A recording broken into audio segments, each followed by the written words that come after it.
Hello, അപ്പോൾ ഞങ്ങൾ പാലക്കാട് പോയതിൻ്റെ പാർട്ട് 2 ആണ് ഇത്. എന്നാൽ നമുക്ക് പോയാലോ? കമോൺ.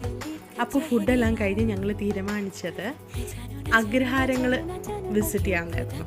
അവിടുത്തെ കോലങ്ങളും അതിൻ്റെ ഭംഗിയെല്ലാം ആസ്വദിച്ച് ഞങ്ങൾ അച്ചാർ മാമിയുടെ വീട്ടിലേക്കാണ് പോയത്. അപ്പോൾ അച്ചാർ മാമി അവിടെ ഏറ്റവും ഫേമസ് ആയിട്ടുള്ള ഷോപ്പാണല്ലോ. അപ്പം മാമിയുടെ നിന്നൊരു ടിപ്പൊക്കെ നിങ്ങൾ ചോദിച്ച് മേടിച്ചിട്ടുണ്ട് കേട്ടോ. അതെന്താണെന്ന് വെച്ചാൽ അച്ചാർ ഇട്ട് കഴിഞ്ഞിട്ട് നമ്മൾ നല്ലെണ്ണ മുക്കിയ തുണി അതിൻ്റെ മുകളിൽ വെക്കുക. ഇവിടുന്ന് മസ്റ്റ് ട്രൈ ആണ് ഒരു മഞ്ഞ കളറിലെ നാരങ്ങ അച്ചാറുണ്ട്, അതും മസ്റ്റ് ട്രൈ ആണ്. കണ്ണിമാങ്ങ അച്ചാർ, പിന്നെ ഇഡ്ഡലിപ്പൊടി. പിന്നെ ഞങ്ങൾ വേറെ 2 സാധനം കൊണ്ട് മേടിച്ചായിരുന്നു. അതെന്താണെന്ന് വെച്ചാൽ ആ പുളിയുടെ അച്ചാറാണ്, പക്ഷെ അതെനിക്ക് അത്ര വർക്കായില്ല. അതെല്ലാം വാങ്ങിച്ച് കഴിഞ്ഞ് ഞങ്ങൾ നേരെ കോയമ്പത്തൂരിലേക്ക് വിട്ടേ. ആ ആടൊക്കെ പോകുന്നത് കാണാൻ തന്നെ നല്ലൊരു ഭംഗിയായിരുന്നു. കോയമ്പത്തൂരെത്തി അവിടെ നല്ല മാർക്കറ്റാണല്ലോ. ഞങ്ങൾ പിന്നെ പോത്തീസിൽ കയറി 2-3 സാരീസൊക്കെ പർച്ചേസ് ചെയ്തു. ഞങ്ങൾ 3 മണിക്ക് കയറിയതാണ്. തിരിച്ച് ഇറങ്ങിയപ്പോൾ രാത്രി 8 മണിയായി. അതെല്ലാം കഴിഞ്ഞ് ഞങ്ങൾ അവിടെ നിന്ന് ഇറങ്ങി ഈ കോയമ്പത്തൂർ മാർക്കറ്റിൽ നൈറ്റ് ലൈഫൊക്കെ ഒന്ന് എൻജോയ് ചെയ്തു കേട്ടോ. അത്യാവശ്യം 8 മണി ആയെങ്കിൽ പോലും അവിടെ നല്ല ലൈവ്ലി ആയിരുന്നു.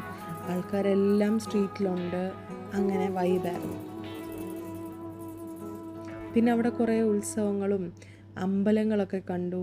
പിന്നെ ലൈറ്റ്സ് അവിടെ ഇഷ്ടം പോലെ, നമ്മുടെ കാണാൻ തന്നെ ഭംഗിയാണ് റോഡുകളൊക്കെ. അത് കഴിഞ്ഞ് ഞങ്ങൾ പോയത് മാർക്കറ്റിലേക്കാണ്.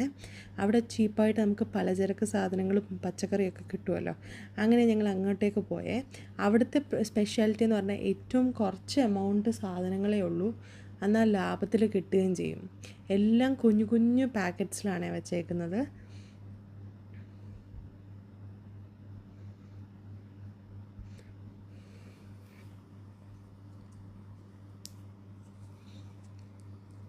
അത് കഴിഞ്ഞ് ഞങ്ങൾ കഴിക്കാൻ പോയത് സൂഫി മന്തിയിലേക്കാണ്.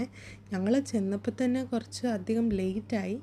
ഒരു 10 മണിയൊക്കെ ആയപ്പോഴത്തേക്കും അവിടുത്തെ കുറേ ഐറ്റംസൊക്കെ തീർന്നു. പിന്നെ ഉള്ളത് ഇൻഫ്യൂസ്ഡ് ചിക്കനും അഫ്ഗാനി ചിക്കനും ഒക്കെ ആയിരുന്നു. അങ്ങനെ പക്ഷേ എന്ത് പറഞ്ഞാലും ഉള്ളത് അടിപൊളി ടേസ്റ്റ് ആയിരുന്നു. ഞങ്ങൾക്ക് വൈബായിരുന്നു. അങ്ങനെ പിന്നെ ഞങ്ങൾ ലേറ്റ് നൈറ്റായി വന്നപ്പോൾ ഒരു 2 മണി 3 മണിയൊക്കെ ആയി ഞങ്ങൾ തിരിച്ച് വീട്ടിലെത്തിയപ്പോൾ. അപ്പോൾ ഓക്കെ, ബായ്.